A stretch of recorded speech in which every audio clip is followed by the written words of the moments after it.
কেন মানুষ পাপ করে?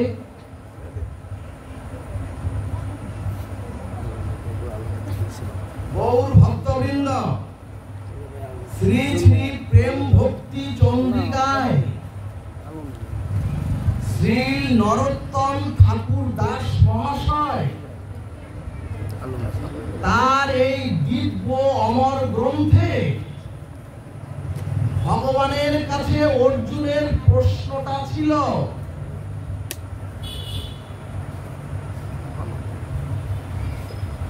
অথ কেন প্রযুক্ত অয়ং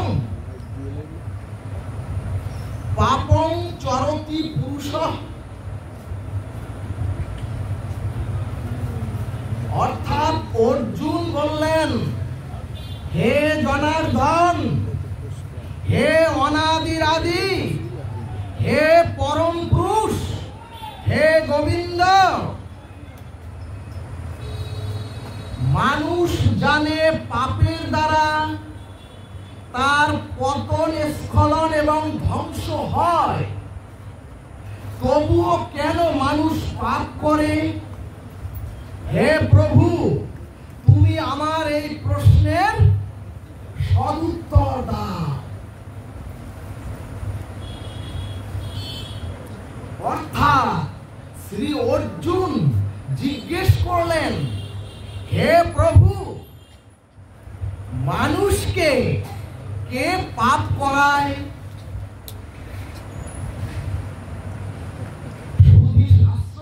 ভক্তগণ, আমরাও কিন্তু ভাবি আমি পাপের পথে, আমি স্খলনের পথে যেতে চাই না।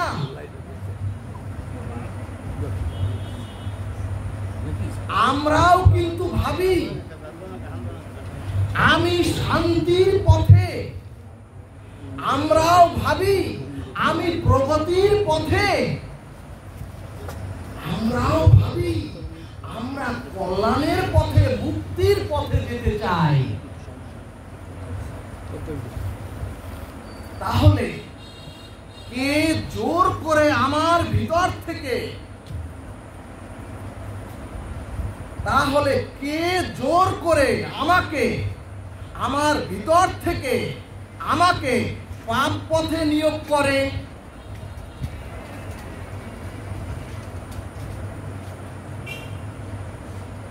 সুধীজন,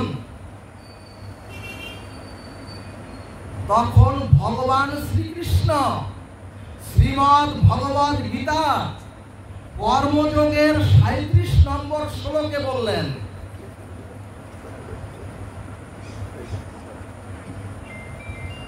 কাম এসো ক্রোধ এসো রজগুণ সমুদ্ভব। শ্রী ভগবান বললেন, জীবের যখন কোন বস্তু পাওয়ার লালসায়,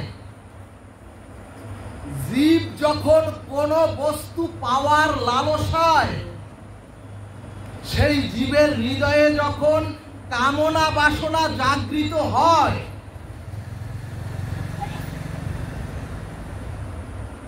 ভগবান বললেন ওই কামনাই জীবকে পাপ পথে নেওয়ার এক দুর্জেয় শত্রু। রাধে রাধে। এই কারণে নিত্যানন্দের আবেশ মূরতি শ্রী নরোত্তম ঠাকুর দাস মহাশয় তার দিব্য গ্রন্থে বললেন, দেহে বৈশে রিপুগণ আর যতেক ইন্দ্রিয়গণ, কেহ কারো বাধ্য নাহি হয়। শুনিলে না শুনে কান, জানিলে না জানে প্রাণ, তরাইতে না পারে নিশ্চয়।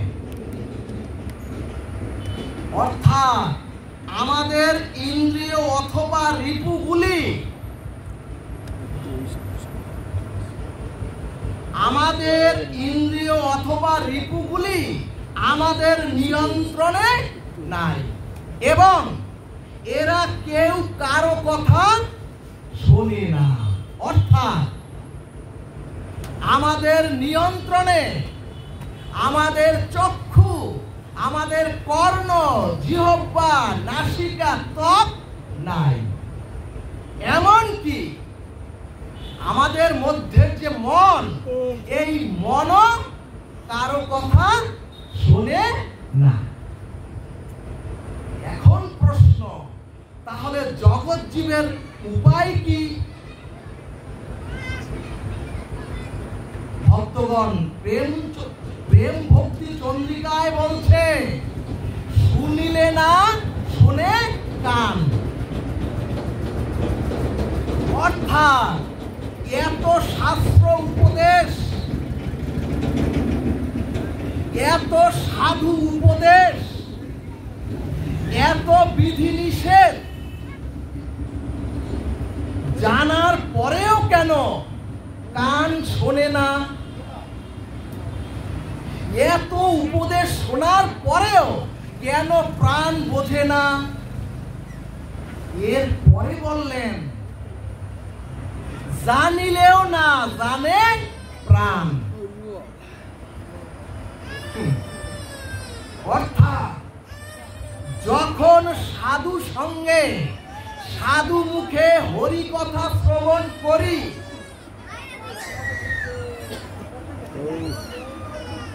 যখন আমরা ভাগবতীয় আসরে সাধু মুখে হরি কথা শ্রবণ করি, তখন প্রাণটা জুড়িয়ে যায় এবং মনে হয় আর কেন যাব, আর কেন থাকবো অন্ধকারের পথে। কখন মনে হয় এবার সত্য আলোর পথে, এবার আমরা ভগবত ভজনের পথে চলবো। কিন্তু আমাদের হচ্ছে না কেন? এবং কেন এই ইন্দ্রিয় আর রিপুকে আমরা কেউ নিয়ন্ত্রণ করতে পারছি না? শ্রীমদ্ ভাগবত এখানে দৃষ্টান্ত দিলেন। গ্রাম বাংলায় যখন বিষাক্ত সাপ, গ্রাম বাংলায় যখন একটি বিষাক্ত সাপ একটি বেজিকে বারবার দংশন করলেও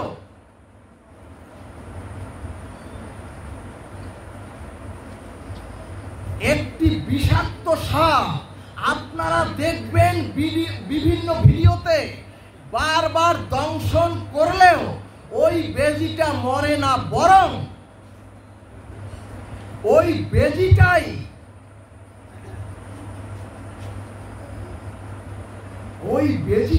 সর্পটাকে মেরে ফেলে। এখন প্রশ্ন, এর কারণ কি? সর্পের বিষে তো জীব মৃত্যুবরণ করবেই, সর্পের বিষে তো ওই বেজি মৃত্যুবরণ হবেই। তাহলে এর কারণ কি?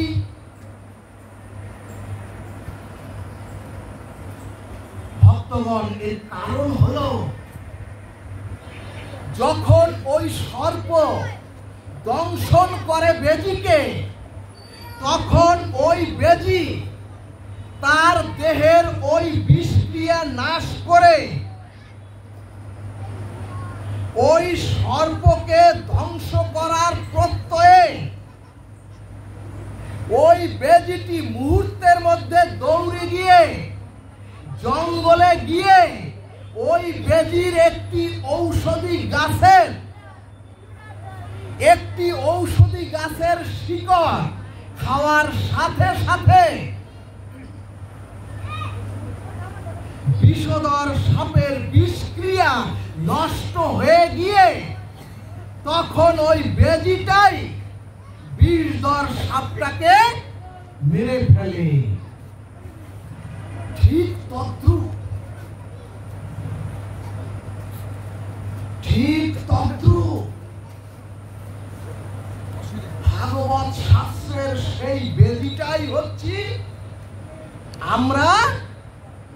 দুর্লভ মনুষ্য প্রাপ্ত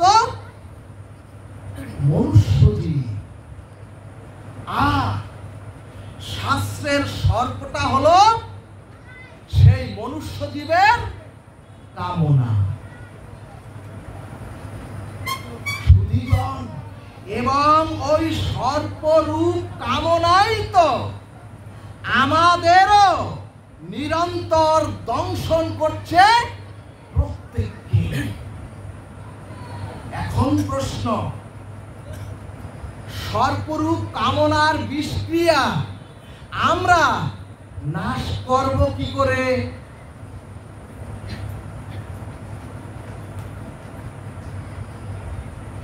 চৈতন্য ভাগবতে এসে মহাজনগণ সিদ্ধান্ত দিলেন,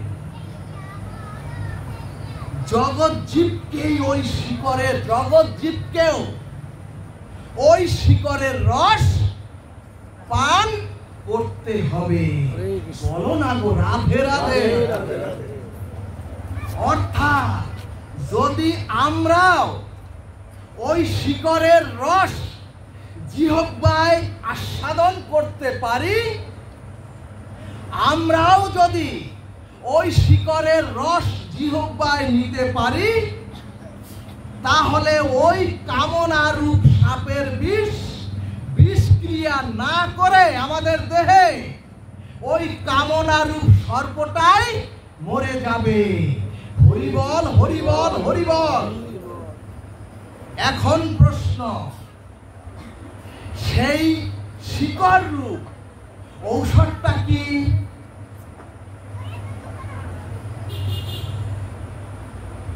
সর্ববেদান্ত সার অমল পুরাণ ভাগবত বললেন, সাধু মুখে হরিকথা আর হরিনামই হচ্ছে একমাত্র মহা ঔষধ। জয় নিতাই গৌর সীতানাথ প্রেমানন্দে হরি হরি বল।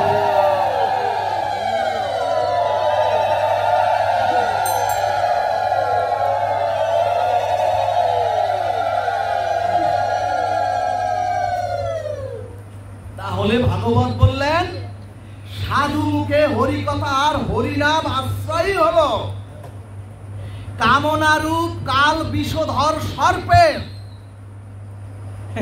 কাল বিষ হতে বাঁচবার একমাত্র মহা ঔষধ। এরপরে ভাগবতে ভগবান বললেন, রিপুরূপ কাল সর্প আমাদের দেহে বাস করে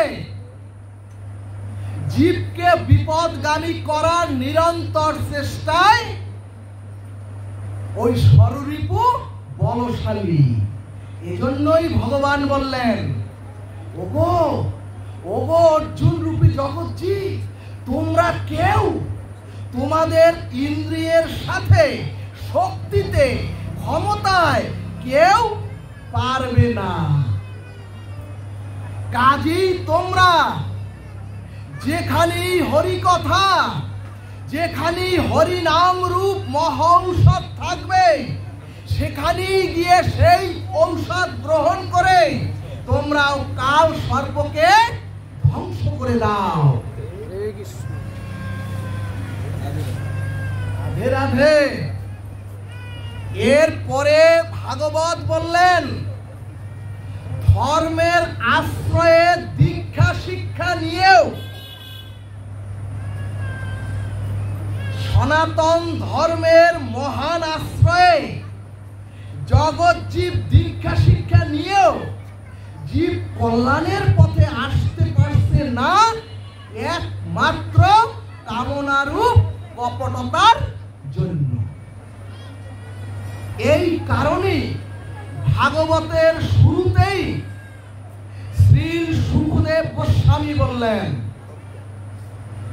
ধর্ম পজ্জিত কৈতব অত্র পরং নির্মত শরণং শতং। সুধীজন, ভাগবতের এই শ্লোকটাই হচ্ছে সমস্ত ভাগবতের বীজ। অর্থাৎ ভাগবত প্রথমেই বললেন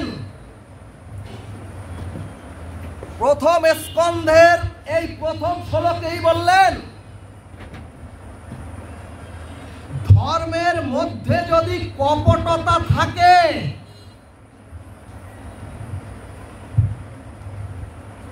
সেই কপট ব্যক্তির কখনো প্রেম ভক্তি লাভ করা সম্ভব নয়, এবং সেই কপটতাই হচ্ছে জীবের কামনারূপ বিষ। এখন প্রশ্ন, ভাগবতের মূল কথা কামনা শূন্য হওয়া কি এই মরজগতের জীবের পক্ষে আদৌ সম্ভব? এরপরে ভাগবত দৃষ্টান্ত দিলেন, কলির জীব আমরা প্রত্যেকে স্বর্ণপাত্রে অমৃত দিয়ে আর 100 বৎসরের পুরনো চন্দন কাষ্ঠে ঘৃত দিয়ে সেই অমৃত সুধাটা আমরা জাল দিচ্ছি।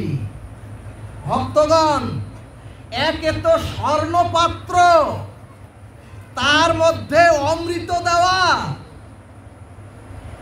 আর 100 বৎসরের পুরনো সুগন্ধি চন্দন কাষ্ঠে ঘৃতাহুতি দিয়ে সেই অমৃত আমরা জাল দিয়ে ঘন করছি। কিন্তু সুধীগণ,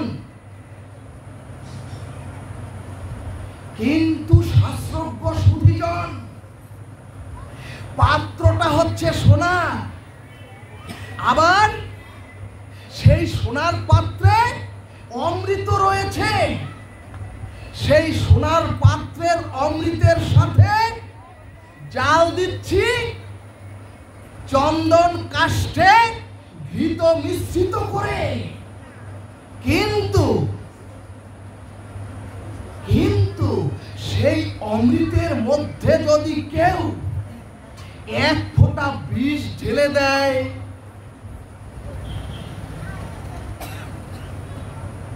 ভাগবত বললেন, ওরে যতই সোনার পাত্র হোক, ওরে যতই ঘৃতাহুতি হোক, ওরে যতই চন্দন কাষ্ঠে জাল দেয়া হোক, ওরে তোরা শোন, অমৃত পান করলেও, ওই অমৃত পান করলে তো বিষক্রিয়ায় তোমাদের সকলকে মরতে হবে। অর্থাৎ ওই বিষক্রিয়ায় জীবকে তো তাহলে মরতে হবে।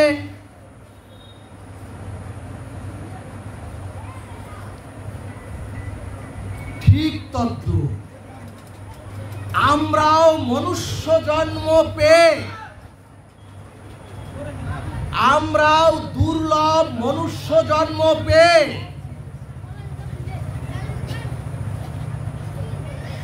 আমরাও দুর্লভ মনুষ্য জন্ম রূপ এই স্বর্ণ পাত্র পেয়েছি প্রত্যেকে। আমরাও ঘৃত রূপ প্রত্যেকে গুরু জ্ঞান এই কর্ণে পেয়েছি। আমরাও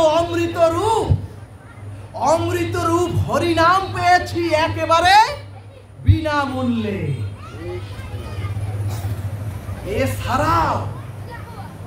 এছাড়াও আমরা প্রত্যেকে পেয়েছি চন্দন কাষ্ঠ রূপ এই শাস্ত্র জ্ঞান। কিন্তু সব বৃথা হয়ে গেল কামনারূপ বিষ প্রয়োগ হয়ে। বলো না গো, রাধে রাধে রাধে রাধে। এই জন্যই ভাগবত বললেন, ধর্ম করতে হলে কপটতা ছাড়তে হবে। আর জীবের কপটতা হলো ওই কামনা। এখন প্রশ্ন, আমরা তো জানি কামনা মানে, কামনাগুলি কি কি? সুধীজন, ভাগবতের স্ত্রী পুত্র, এই কন্যা সন্তান, এই কামনার কথা ভাগবত বলেননি। ভাগবত বললেন ধর্ম, অর্থ, কাম আর মোক্ষ, এই চারটি বাসনা কামনা নিয়ে কেউ যদি ভাগবত রাজ্যে আসে,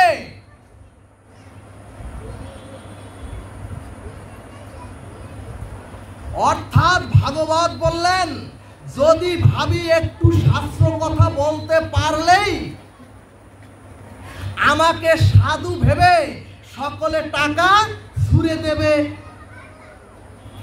ভাগবত বললেন অর্থের লালসা থাকলে তোমরা ভাগবত পথে কেউ এসো না।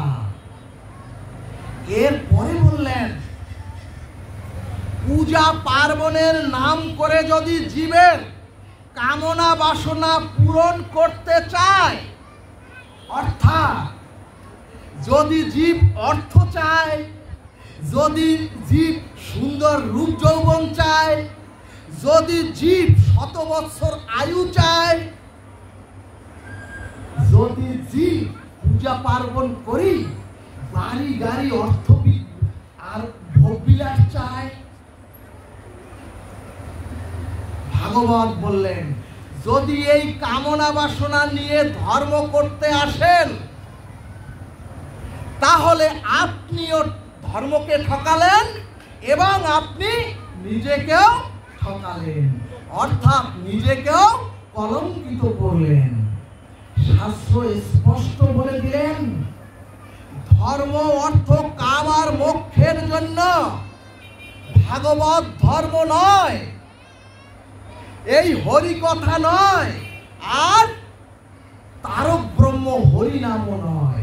এমনকি মৃত্যুর পরে যেন আমি স্বর্গ পাই, এমনকি আমি যেন মৃত্যুর পরে জন্ম, মৃত্যু, জরা ব্যাধি রূপ অভিশাপকে মুক্ত করে মোক্ষ পাই। ভাগবত বললেন এই মোক্ষ বাসনাও যদি তোমাদের মধ্যে থাকে তাহলে তোমাদের শুদ্ধ প্রেম ভক্তি কখনোই হবে না ওই গোবিন্দ চরণে, কখনোই তোমাদের হবে না ওই শ্রীমতী রাধারানীর চরণে।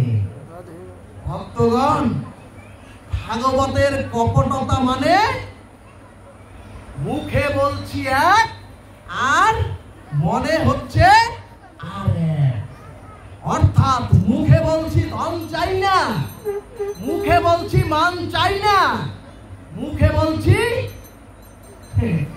এই ভোগ বিলাস চাই না, আমরা প্রেম ভক্তি চাই, হে প্রভু তোমার চরণ আশ্রয় চাই। কিন্তু মনে যদি থাকে মুক্তির বাসনা আর মনে যদি থাকে কামনা বাসনা, কিন্তু মনে যদি থাকে অর্থ আর ভোগ বাসনা, ভাগবত বললেন তোমরা কপট, এবং কপট ব্যক্তি শুদ্ধ প্রেম ভক্তি কখনোই পাবে না। সুধীজন, ভাগবত দৃষ্টান্ত দিলেন এই চরাচরের জগৎকে ভগবান বললেন অনিত্যম অসুখম।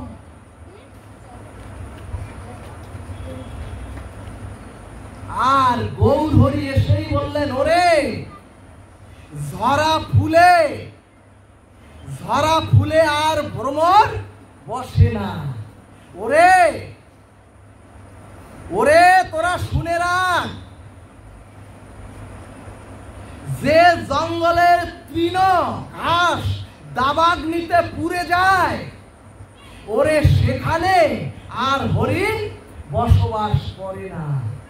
ওরে হরি বললেন ওরে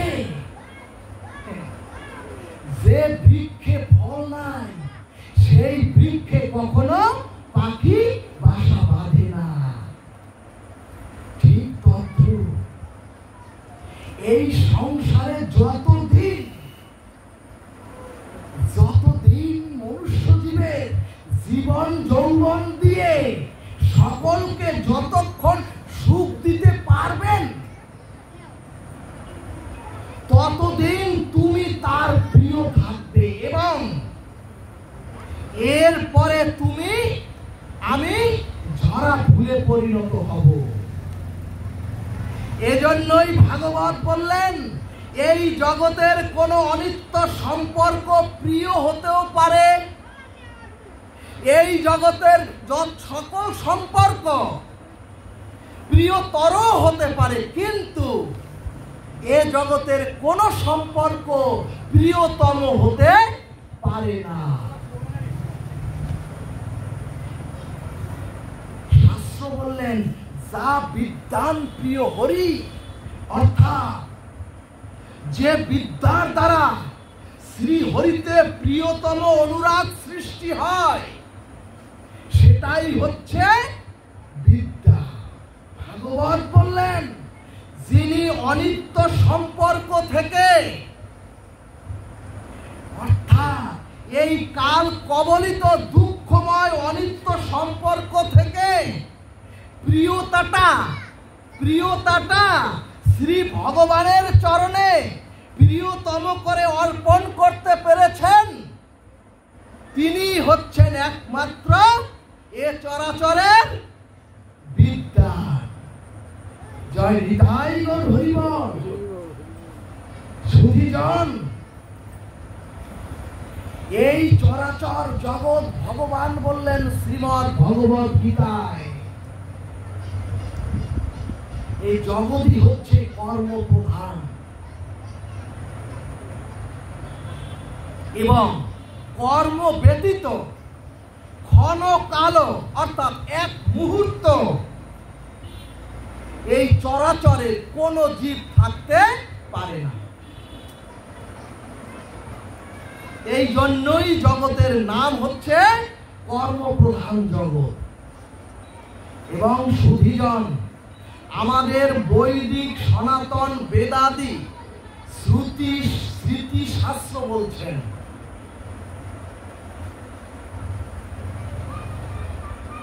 এই শ্রীমদ্ ভগবত গীতার কর্মকে 3 ভাগে ভাগ করা হয়েছে। একটি হচ্ছে কর্ম, আরেকটি হচ্ছে অকর্ম, আরেকটি হচ্ছে বিকর্ম। ভক্তগণ, এই কর্মপ্রধান জগতে আমাদের কর্মের যে ফল, এবং যাকে আমরা প্রারব্ধ বলি, এই প্রারব্ধ সকলকেই ভোগ করতে হয়। এজন্যই ভাগবত বললেন, কর্মের ফল থেকে কেহ কোনোদিন নিষ্কৃতি পায়নি, এবং নিষ্কৃতি পাওয়া জগৎ জীবের পক্ষে সম্ভব নয়। এজন্যই শ্রুতি শাস্ত্র দৃষ্টান্ত দিলেন, শত সহস্র গাভী মাতার মধ্যে যদি একটি বৎস মানে একটি বাছুরকে ছেড়ে দেয়া হয়, তাহলে ওই বৎসটি শত সহস্র গাভী মায়ের মধ্যে ওই বৎসটি তার মায়ের বাচ্চাকে বেছে নেবে। ঠিক তেমনি আপনি আমি অতীতে যে কর্ম করেছি, অর্থাৎ অনাদিকালের পূর্ব জন্মের যে কর্ম আমরা করেছি, সেই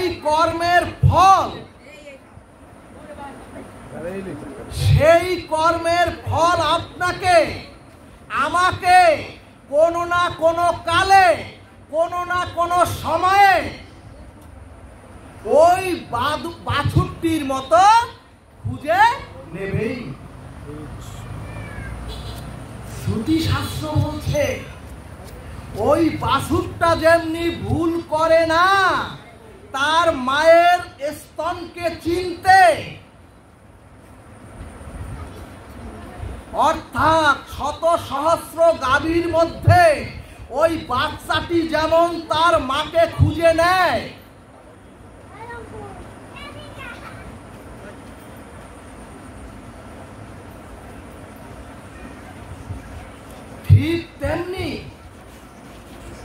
ঠিক তেমনি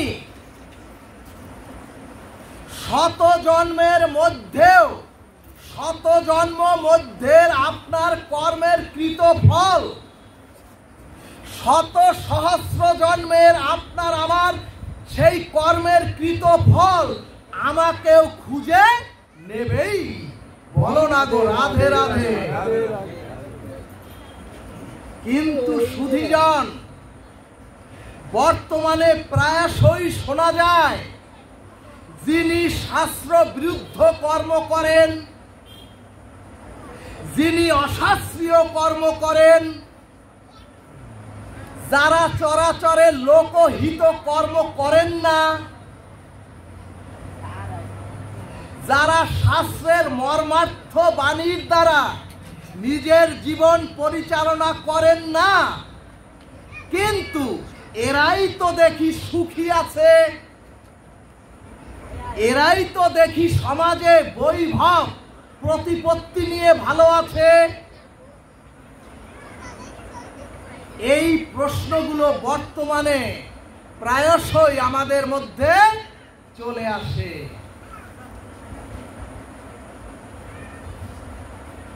অর্থাৎ সুধীজন, যিনি ঈশ্বরের প্রতি আনুগত্য না নিয়ে বলেন,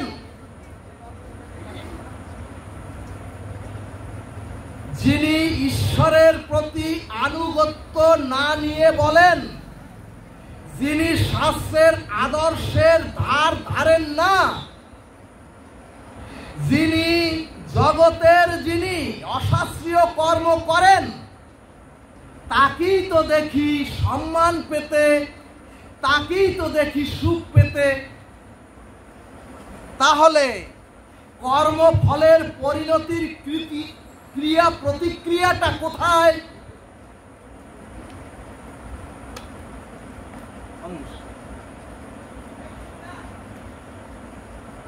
ভক্তগণ, যদি কর্মের ক্রিয়া প্রতিক্রিয়া জীবকে না গ্রহণ করতে হতো, তাহলে শ্রীমদ্ ভগবদ গীতা, শ্রীমদ্ ভাগবত, মহাভারত, রামায়ণ এবং বেদাদি শাস্ত্রের কোনো প্রয়োজন ছিল না।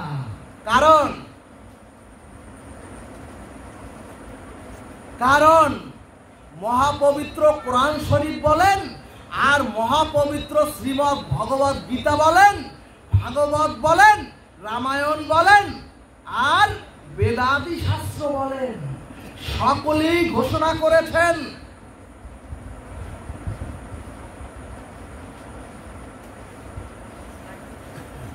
এই জন্যই আল্লাহ কোরআন শরীফে বললেন, আমি ইসলামকে ধর্মেতে নয়, আমি ইসলামকে কর্মেতে করিলাম কর্ষিত, যাহা একমাত্র সজ্জনে হবে বর্ষিত।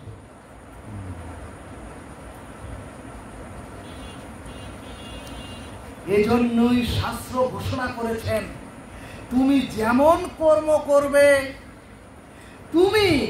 তোমাকে সেই রূপ তদ্রূপ ফল ভোগ করতেই হবে।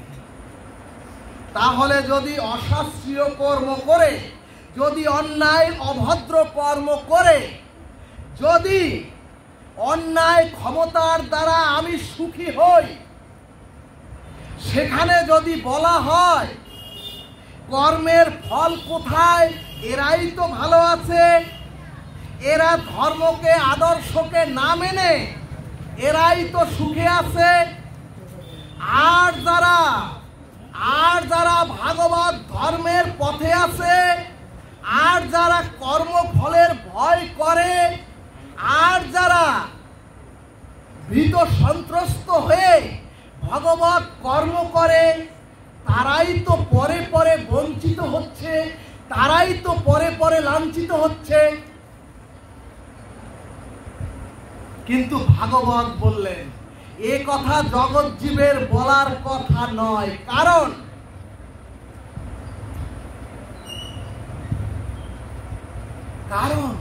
একটি বৃক্ষের বীজ বপন করলেই ওই বৃক্ষে আজই যে ফল প্রাপ্ত হবেন, একটি বৃক্ষ বপন করলেই ওই বৃক্ষ আজই ফল প্রাপ্ত হবেন বৃক্ষ থেকে, এমন তো কথা নয়। এখন প্রশ্ন, অন্যায় অশাস্ত্রীয় অপকর্ম করেও কেউ কেউ সম্মান মর্যাদা সুখ শান্তির মধ্যে তাহলে আছে কেন? এখানে শ্রীমদ্ ভাগবত উত্তর দিলেন, ওরে কোনো না কোনো কর্মের তার পুণ্যের যে ফাইলটা, সেই ফাইলটা খুলে আছে। এখন প্রশ্ন, ফাইল খোলাটা কেমন? ভাগবত বললেন গত কোন জন্মের একটা পুণ্যের ফাইল এখন বর্তমানে তার খোলা আছে, এবং এই জন্য যতই সে অন্যায় অপকর্ম করুক, এই খোলা থাকার জন্য তার ওই আগের পুণ্যের ফাইল, তার পূর্বের সুকর্মের ফাইল খোলা আছে বিধায় এখন সে ভোগ সুখ করছে। কিন্তু ভক্তগণ দেখবেন অনেক মানুষ ভিতরে ভিতরে অপকর্ম করছে অথচ ভালো আছে। তার মানে জানতে হবে তার পূর্বকৃত কোন সুকর্মের পুণ্যের ফাইলটা এখন বর্তমানে খোলা। ভক্তগণ বোঝা যায়, যদি কর্ণ দিয়ে শোনেন বুঝবেন না, মন দিয়ে হৃদয় দিয়ে শ্রবণ করুন। তার মানে পূর্বের কোন সুকর্মের দ্বারা সে বর্তমানে ফল ভোগটা করছে, কিন্তু বর্তমানে যে সে অশাস্ত্রীয়, কিন্তু বর্তমানে সে যে অশাস্ত্রীয় বিক্রিয়া কর্ম করছে তার ফল তাকে পেতেই হবে। সুধীজন, ভাগবত বললেন তোমরা পাথর খেয়েও হজম করতে পারো, কিন্তু পাপ কর্ম করে হজম করার ক্ষমতা তোমরা কেউ রাখো না।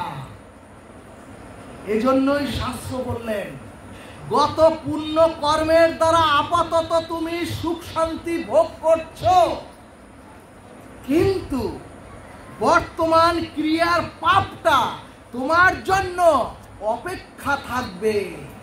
ওই বর্তমান ক্রিয়া কর্মের পাপটা তোমার জন্য অপেক্ষায় থাকবে।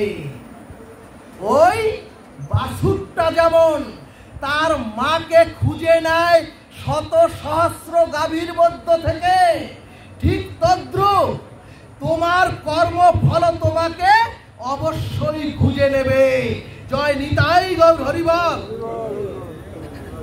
গৌর ভক্তবৃন্দ, বিশ্বদেব সরসজ্জায় শায়িত, কিন্তু বিশ্বদেবের মৃত্যু ও সেই বিশ্বদেবের মৃত্যু ঈশ্বরের হাতে ছিল না। পৃথিবীতে এই ব্রহ্মচর্য পরায়ণ চিরকুমার জ্ঞান তাপস গঙ্গা এবং শান্তনু পুত্র বিশ্বদেব, এনার মৃত্যু ছিল তার হাতের মুঠোয়, অর্থাৎ বিশ্বদেবের ছিল ইচ্ছা মৃত্যু। পৃথিবীতে এই ব্রহ্মচর্য পরায়ণ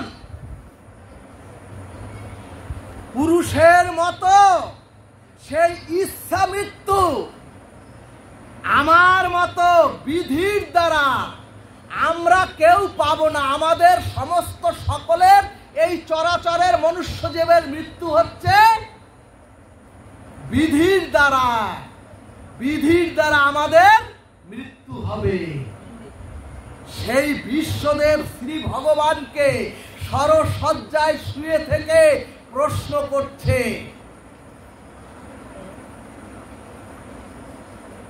হে কেশব, আমি তো শত জন্ম জানি, হে জনার্দন, হে বাসুদেব, হে পার্থ সারথি ভগবান,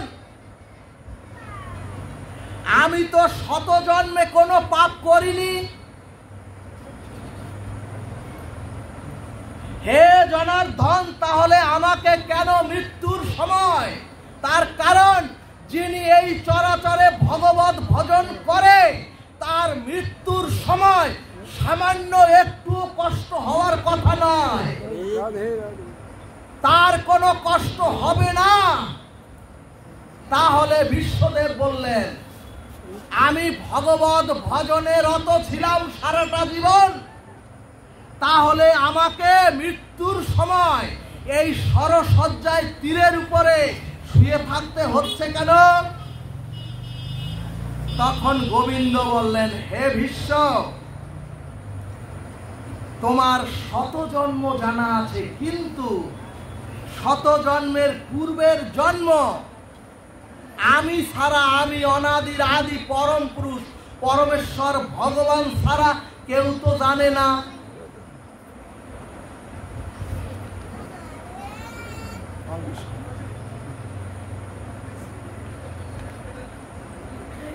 ভক্তগণ, তখন ভগবান বললেন, শোনো ভীষ্ম,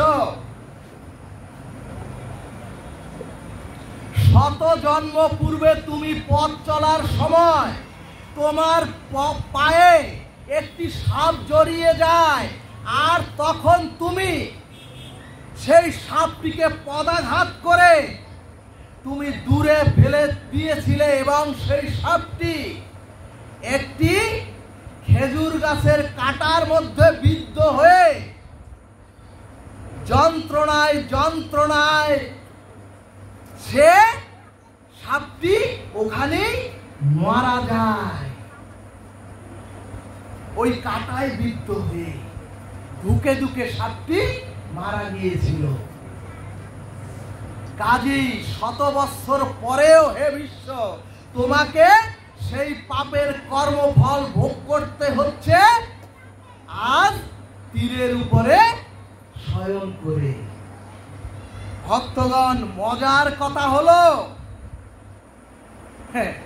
মানুষ গঙ্গায় গিয়ে স্নান করে তার পাপ বিধৌত করে, মানুষ গঙ্গায় দিয়ে ডুব দেয় তার পাপ বিধৌত করার জন্য, কিন্তু সেই গঙ্গার বিশ্বদেব স্বয়ং গঙ্গার গর্ভে জন্মেছিলেন।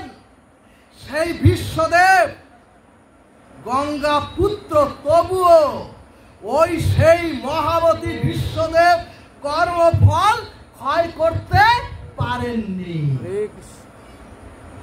ভাগবত দৃষ্টান্ত দিলেন, ওরে দ্বারকাধীশ স্বয়ং ভগবানের পুত্র, ভগবানের আত্মজ শম্ভু একদিন অষ্টবক্র মুনিগণ, একদিন জ্ঞানেন্দ্র যোগেন্দ্র মুনিগণ ভগবানের বন্দনা করতে গিয়েছিলেন, এবং শ্রী ভগবান অনাদির আদি গোবিন্দ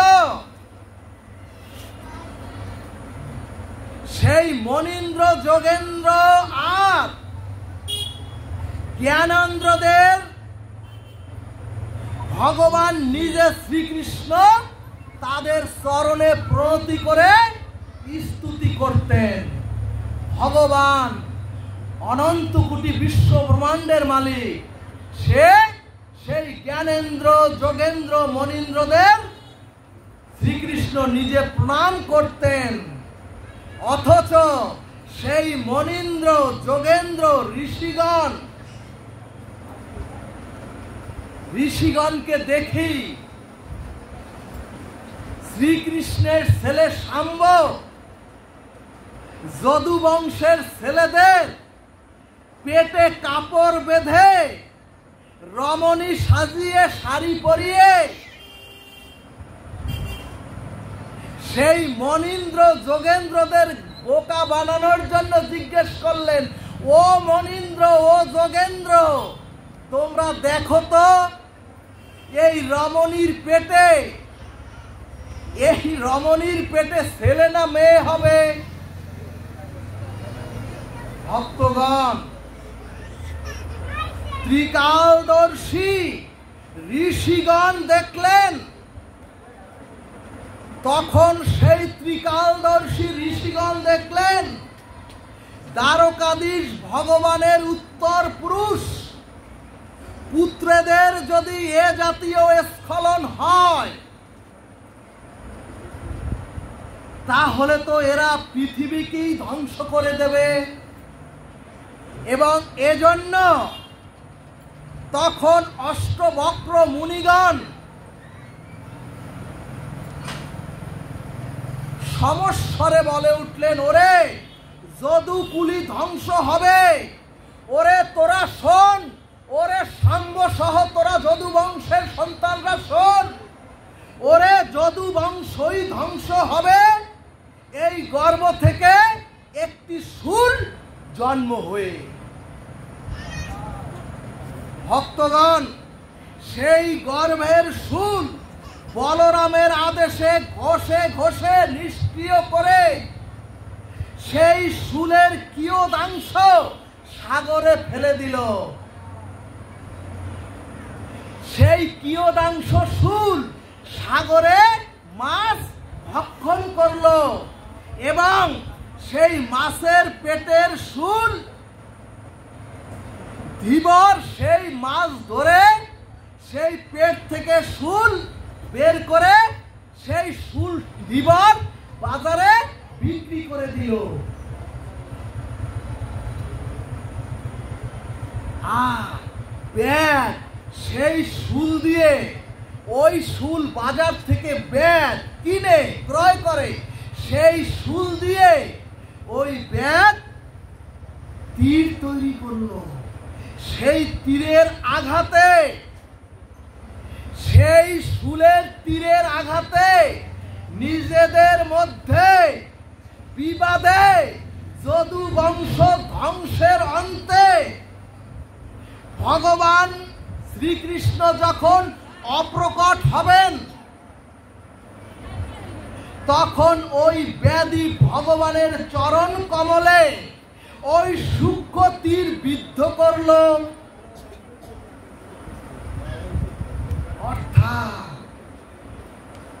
অর্থাৎ ভগবান নিজে তিনি পরতত্ত্ব সীমা হয়েও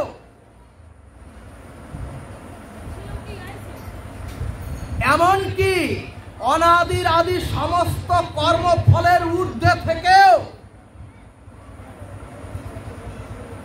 জগৎ জীবকে জানালেন, জগৎকে জানালেন কর্মের ফল সবাইকে পেতে হয়।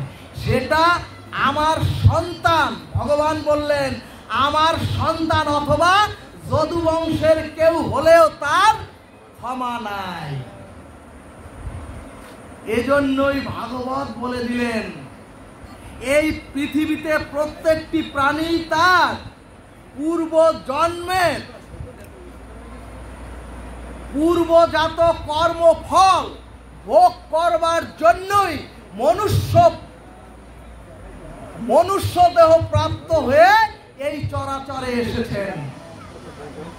কথাটি আরেকবার বলি, এই পৃথিবীতে প্রত্যেকটি প্রাণী তার পূর্বজাত কর্মফল ভোগ করবার জন্যই এই চরাচর জগতে আমরা এসেছি।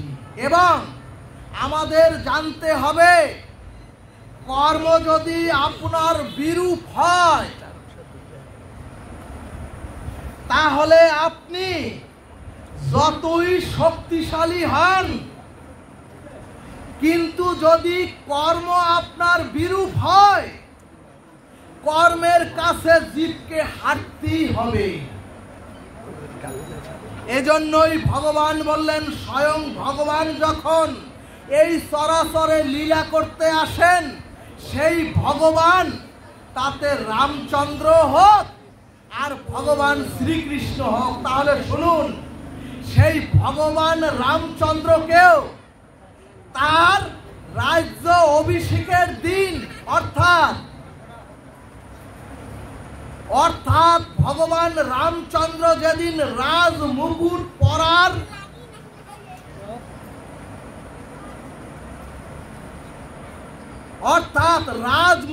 পরার দিনই ওই ভগবানকে বনবাসে যেতে হলো। এবং ভগবানের পিতা, সেই রামচন্দ্র ভগবানের পিতা রাজা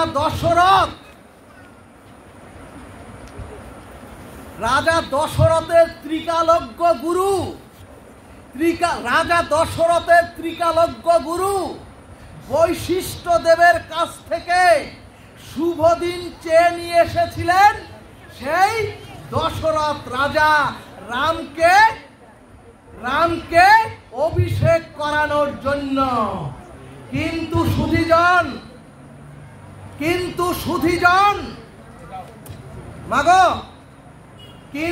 সুধীজন সেই ত্রিকালজ্ঞ গুরুর দিনক্ষণ কাজে লাগলো না, জগৎজীবকে দেখিয়ে দিলেন গুরুদেবের কর্ম গুরুদেবকে উদ্ধার করবে, আর গুরুদেবের দেওয়া ওই মন্ত্র জপে হরিনাম করে তোমরা উদ্ধার হবে। এখানে দেখালেন ত্রিকালজ্ঞ গুরুর দিনক্ষণ কাজে লাগলো না। অর্থাৎ কর্ম যদি প্রবল হয়, তাহলে গুরু ঋষি বৈশিষ্ট্যেরও নির্ঘণ্ট কাজে লাগে না, এবং ভগবানের পিতা হয়েও তার ইচ্ছা পূরণ হলো না।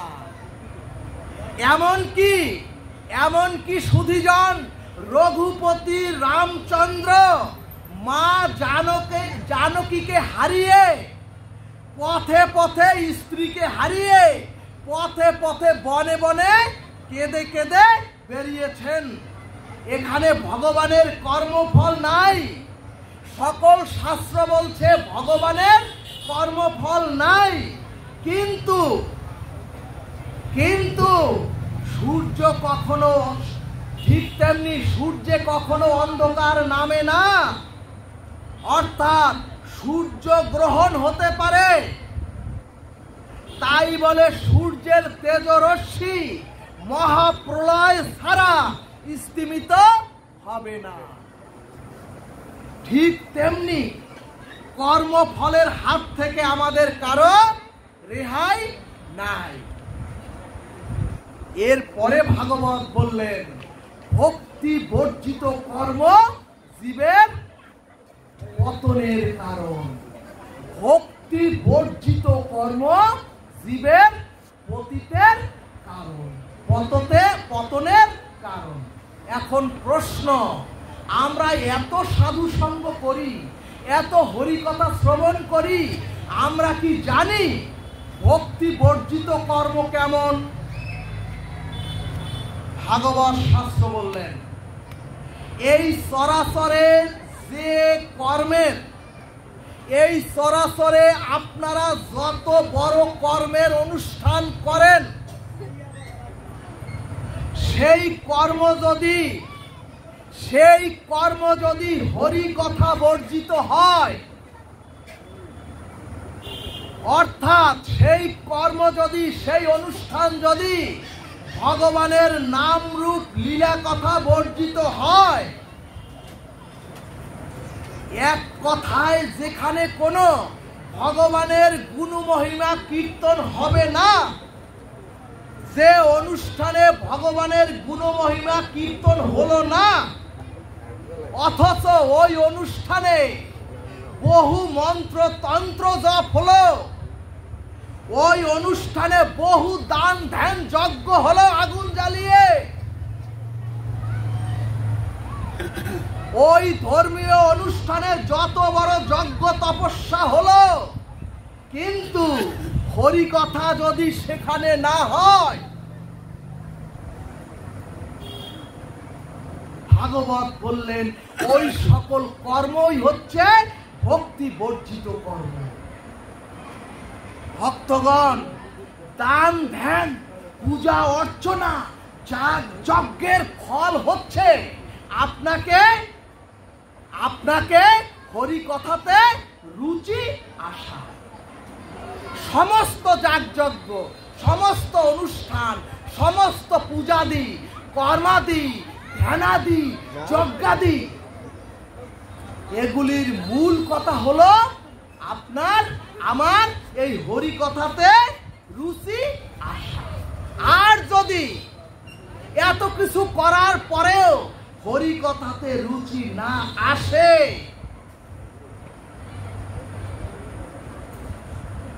ভাগবত বললেন যদি ভাগবত কথাতে রুচি না আসে, আর যদি ভগবত বর্জিত কর্মই তোমরা সারাটা জীবন করে যাও, তাহলে জানতে হবে সব বৃথা। বলো না গো রাধে রাধে রাধে। এখন একটু আগে বলেছিলাম কর্ম 3 প্রকার।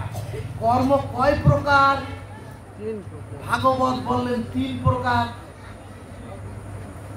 একটি হচ্ছে ক্রিয়মান কর্ম, একটি হচ্ছে ক্রিয়মান কর্ম, আরেকটি হচ্ছে সঞ্চিত কর্ম, আরেকটি হচ্ছে প্রারব্ধ কর্ম। ভক্তগণ, ক্রিয়মান হলো আমি এই মুহূর্তে যেটা করছি, ক্রিয়মান কর্ম হলো আমি যেটা করছি, আপনারা যেটা শুনছেন, এবং সেটা শুভ অথবা অশুভ হোক, এই মুহূর্তে আপনারা আমরা যা করছি সেটা শুভ অথবা অশুভ হোক, এর নাম হচ্ছে ক্রিয়মান কর্ম।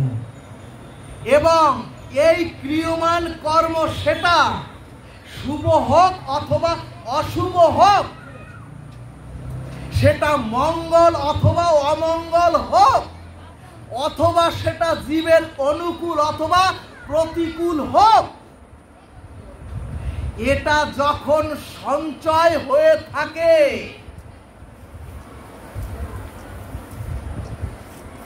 অর্থাৎ অনাদিকালের ফল যা সঞ্চিত হয়ে থাকছে, এর নাম হলো সঞ্চিত কর্ম। আর এই সঞ্চিত কর্ম জীবকে শুভ অশুভ ফল দানের জন্য, অর্থাৎ সুখ দুঃখ অনুকূল প্রতিকূল পরিস্থিতি হিসেবে আমাদের জীবনে সম্মুখে যেটা আসে, তখন তার নাম হলো প্রারব্ধ। এবং জীবের কর্মের এই 3 গতি। ভক্তগণ, এতক্ষণ তো সমস্যা বললাম, এখন এর সমাধান কি?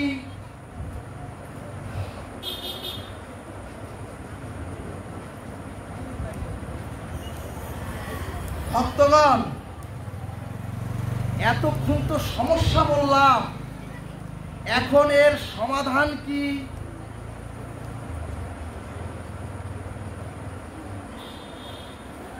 অর্থাৎ কর্মই যদি জীবের এই প্রধান হয়, তাহলে কর্মফলিত ভগবান হয়ে গেল।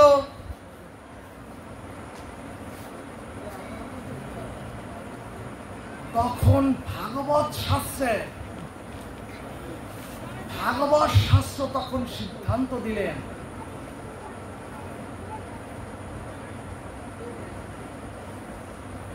একজন ভিখারি মা তার শিশু সন্তানকে মাটির দলা করে গোল করে খেলতে দিয়েছে,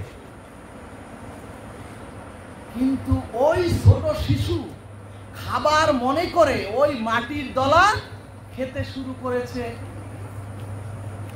অদূর থেকে মা হাই হাই করে দৌড়ে এসে ঘরের থেকে মিশ্রির দানা নিয়ে ওই সন্তানের হাতে দিয়ে মুখের ওই মাটির দলা মা ফেলে দিল। ওই শিশু সন্তান সে তো শুদ্ধ মিশ্রির অনিন্দ সুন্দর আস্বাদ্য পেয়ে তার হাতে রাখা সমস্ত মাটির দলা ফেলে দিয়ে মায়ের কাছে আদো আদো কণ্ঠে বলছে, ও মা গো, আরো ওই মিষ্টি দাও। ভগবান বললেন, ওরে ওরে অর্জুন রূপী জগৎজীব, তোরা শোন, তোদের কামনা বাসনা থাকুক, তোদের যত অপকর্ম থাকুক, তোদের যত স্খলিত কর্ম থাকুক, তোরা যদি সাধু সঙ্গে হরি কথা শ্রবণ করো, তার তৎক্ষণাৎ আমি ভগবান ওই মায়ের মতো তোদের দেহ থেকে সমস্ত পাপ ধ্বংস করে দিয়ে তোদের আমি দেহকে অমৃত রূপ দিব্য দেহ তৈরি করে দেই।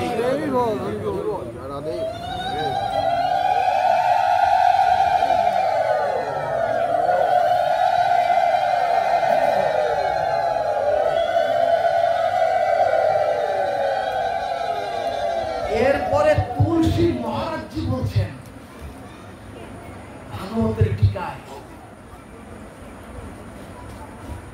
হে প্রভু, মহাপ্রভুকে বলছেন, হে প্রভু, জগৎ জীবের পক্ষে, কলির জীবের পক্ষে তো কামনা বাসনা স্খলিত কর্মের ঊর্ধ্বে ওঠা সম্ভব নয়। তাহলে হে প্রভু, আপনি সিদ্ধান্ত দিন, জগৎ জীব কি করবে? মহাপ্রভু বললেন, ওরে ওরে, একটি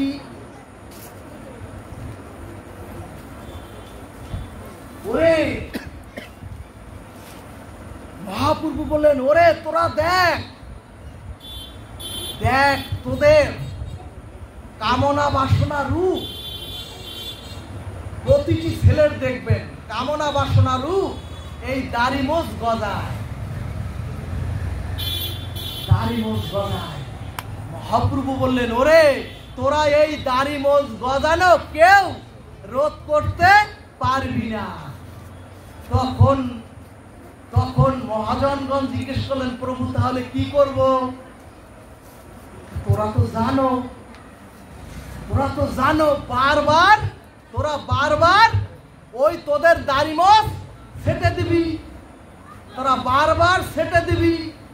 অর্থাৎ মহাপ্রভু বললেন, ওরে তোমাদের যত কামনা বাসনা থাকুক, ওরে তোমাদের যত স্খলিত কর্ম থাকুক, যত পাপ কর্ম থাকুক, তোমরা যত অপকর্ম করো, তোমরাও যদি হরি কথা রূপ অস্ত্র দিয়ে বারবার ওই কামনা বাসনাকে ছেদন করো, তোমরাও যদি বদনে বারবার ওই তারক ব্রহ্ম হরিনাম নিয়ে হরিনামের অস্ত্র দিয়ে ওই কামনা বাসনাকে ছেদন করো, তোমরাও হবে ওই ভৌম গোলক বৃন্দাবনের বাসিন্দা।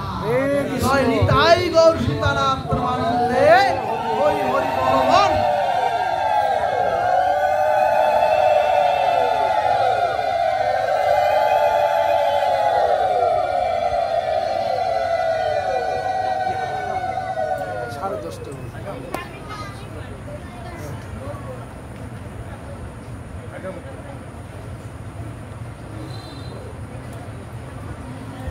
10টা মিনিট। সুধীজন, যে ভাগবতী আসরে, যে ভাগবতীয় বাসরে হরি নামের গুণকীর্তন হয় না, ওটা ভাগবতী আসরই না, এবং সেই ভাগবতী আসর সম্পূর্ণ হয় না।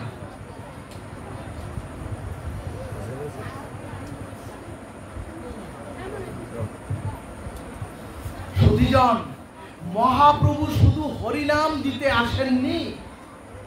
নিগুড় তত্ত্ব হলো মহাপ্রভু না এলেও আমরা যুগ ধর্ম হরিনাম আমরা পেতাম, কিন্তু পেতাম না আমরা রাধাদাস্য মঞ্জুরি ভাব সাধনা আমরা পেতাম না, আমরা পেতাম না ব্রজ প্রেম, আমরা পেতাম না রাধা প্রেম।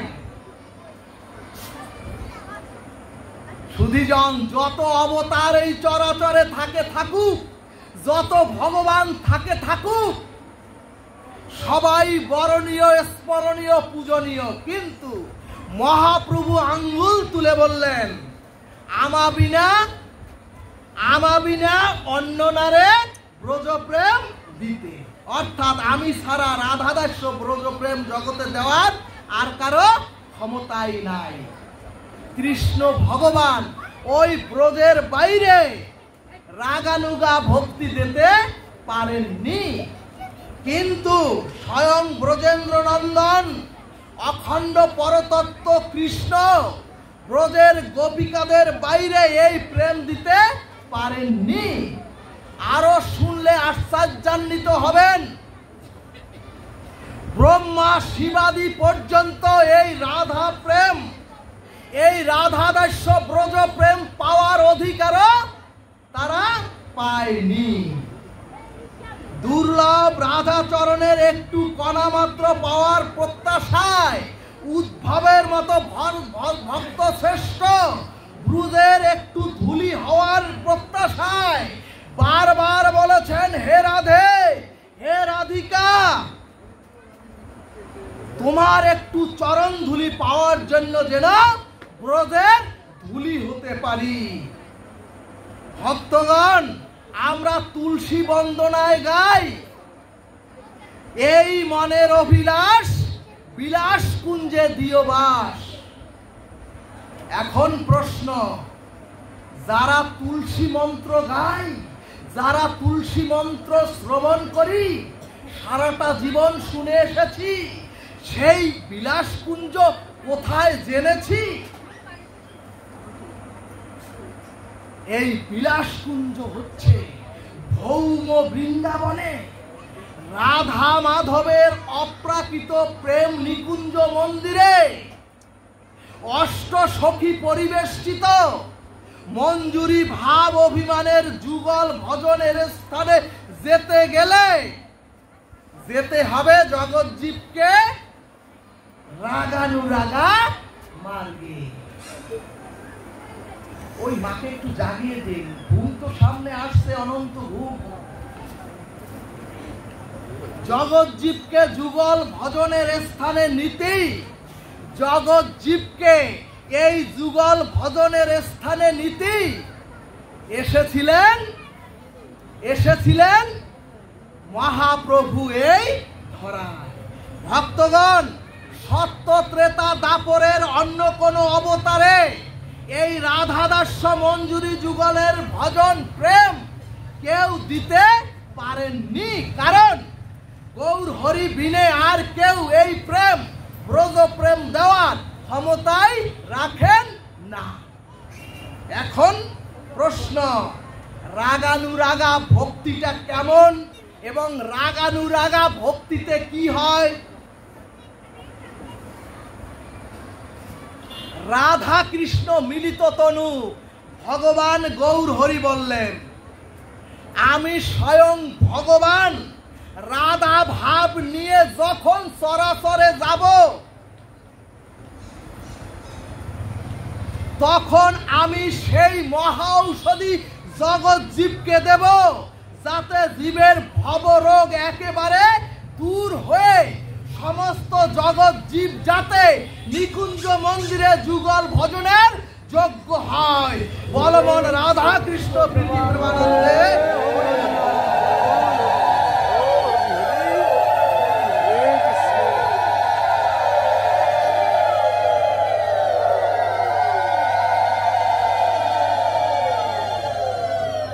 এখন কেউ কেউ বলতে পারেন, এত উচ্চ স্তরের কথা বলছো কেন?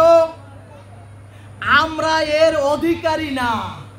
আপনারা ভাবতে পারেন আমরা ওই মার্গে, তুমি যা বলছো ওই মার্গে, রাগানুরাগা মার্গে আমরা পৌঁছাতে পারবো না। কিন্তু ভাগবত বলে দিলেন, যদি স্বয়ং ভগবান তোমার দ্বারে দ্বারে এই প্রেম দিতে আসে, তাহলে ওগো তোমাদের হাত পেতে নিতে দোষ কি? কেন তোমরা তোমাদের দরজা খুলে দেবে না? অর্থাৎ ভক্তগণ, মহাপ্রভু যদি দ্বারে দ্বারে এই রাধা প্রেম, ব্রজ প্রেম বিতরণ করতে আসে, তাহলে আপনার আমার হাত পেতে এই প্রেম নিতে দোষ কি? গ্রহণ করতে দোষ কি? এই জন্যই চৈতন্য চরিতামৃতে বললেন, আপনি করি আস্বাদনে শিখাইল জগৎ জনে রাধা কৃষ্ণের প্রেম ধ্বনি। নাহি জানে স্থান অস্থান, যাকে তাকে করিলেন দান, মহাপ্রভু দাতা শিরোমণি। অর্থাৎ মহাপ্রভু বললেন, কলিতে এবারে আমি, ওরে তোমরা শোনো, কলিতে এবারে আমি কোন পাত্র অপাত্র, কানা লুলা খোরা, কে কোন জাত পাত, সব আমি, এই যে খিচুড়ি খাবেন সব ওই বড় ডাইল, ছোট ডাইল, মাঝারি ডাইল, খেসারি ডাইল, সব আমি একত্র করে তোদের খাইয়ে দিচ্ছি, খা তোরা। মহাপ্রভু বললেন, কলিতে এবারে আমি পাত্র অপাত্র, যোগ্য অযোগ্য বিচার না করে এই ব্রজ প্রেম, এই রাধাদাস্য ব্রজ প্রেম আমি বিলিয়ে দিলাম অকাতরে সকলের তরে। ওরে জগৎ জীব, ওরে জগৎ জীব, সাধ্য সাধন তত্ত্ব যা কিছু সম্বল, তোমরা শুনে রাখো, ওরে জগৎ জীব, সাধ্য সাধন তত্ত্বের যা কিছু সম্বল হরি নামের সংকীর্তনে মিশানো সকল। সকলে বলুন, হরে কৃষ্ণ কৃষ্ণ কৃষ্ণ হরে হরে, হরে রাম রাম রাম হরে হরে। গৌর ভক্তবৃন্দ, জয় জয় এই নবশ্রী ধাম বৃন্দাবন বিহারী লাল কি জয়, জয় জগতের নাথ শ্রী জগন্নাথ কি, শ্রী শ্রী নব বৃন্দাবনে রাধা মাধব।